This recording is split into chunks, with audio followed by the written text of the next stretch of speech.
डीजीएसपीआर ने एक बात कही और ये बड़ी खूब बात कही, और मैं डीजीएसपीआर की ये बात 2 मरतबा पढ़ के सुनाना चाहूंगा। ये बात पहली मरतबा हमने इमरान खान के मुंह से सुनी थी, लेकिन 2 मरतबा मैं पढ़ के सुनाना चाहूंगा। डीजीएसपीआर ने बात ही बहुत खूबसूरत कही। उन्होंने कहा, और गौर से सुनिएगा, आप कुछ देर के लिए सब लोगों को बेवकूफ बना सकते हैं, मगर हर वक्त सब लोगों को बेवकूफ नहीं बना सकते। वाह वाह।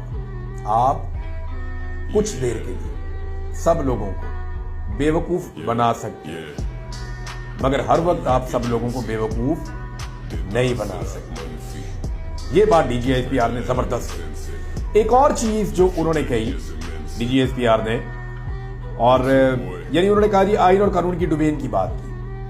वो ये कहना चाह रहे थे कि ये तो सूबाई हुकूमत की जिम्मेदारी है, अमन व अमान का मसला, तो क्या ये आइन के मुताबिक, कानून के मुताबिक हमारी जिम्मेदारी है? वो ये बात जज्बात में कहते चले गए। इससे पहले भी उन्होंने ये बात की है कि जनाब जो सूबों की सतह के ऊपर 18वीं तरमीम के बाद या उससे पहले भी जो अमन व अमान का क़याम है, वो तो हुकूमतों की जिम्मेदारी है।